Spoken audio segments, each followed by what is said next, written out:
রাজধানী ঢাকায় সমাবেশের ডাক দিয়েছে বিএনপি। বুধবার দুপুর ২টায় নয়াপল্টনে বিএনপির কেন্দ্রীয় কার্যালয়ের সামনে এই সমাবেশ অনুষ্ঠিত হবে। এক বিবৃতিতে এ তথ্য জানানো হয়েছে। এতে প্রধান অতিথি হিসেবে বক্তব্য রাখবেন বিএনপির ভারপ্রাপ্ত চেয়ারম্যান তারেক রহমান।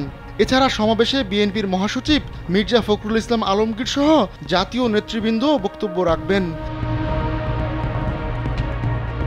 সমাবেশে সর্বস্তরের জনগণ সহ বিএনপি এবং এর অঙ্গ সংগঠনের সকল পর্যায়ের নেতাকর্মীদের যথাসময়ে সমাবেশে যোগদানের জন্য আহ্বান জানানো হয়েছে। জানা গেছে তাদের উদ্দেশ্যে লন্ডন থেকে ভার্চুয়ালি বক্তব্য রাখবেন তারেক রহমান। এর আগে কোটা সংস্কার আন্দোলনকে ঘিরে সোমবার প্রধানমন্ত্রী হিসেবে পদত্যাগ করেন শেখ হাসিনা। এরপর সামরিক একটি হেলিকপ্টারে করে দেশ ছাড়েন তিনি। স্যান্ডেলিনা সো, রূপচর্চায় আভিজাত্য।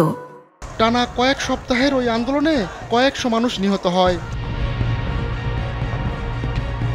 এদিকে দ্বাদশ জাতীয় সংসদ বিলুপ্ত ঘোষণা করেছেন রাষ্ট্রপতি মোহাম্মদ শাহাবুদ্দিন। মঙ্গলবার বিকেলে রাষ্ট্রপতির প্রেস উইংয়ের পাঠানো এক বিজ্ঞপ্তিতে এ তথ্য জানানো হয়েছে। বিজ্ঞপ্তিতে বলা হয়, রাষ্ট্রপতি মোহাম্মদ শাহাবুদ্দিনের সঙ্গে ৩ বাহিনীর প্রধান, বিভিন্ন রাজনৈতিক দলের নেতৃবৃন্দ, সুশীল সমাজের প্রতিনিধি ও বৈষম্য বিরোধী ছাত্র আন্দোলনের নেতৃবৃন্দের বৈঠকের সিদ্ধান্তের পরিপ্রেক্ষিতে জাতীয় সংসদ বিলুপ্ত করা হয়েছে।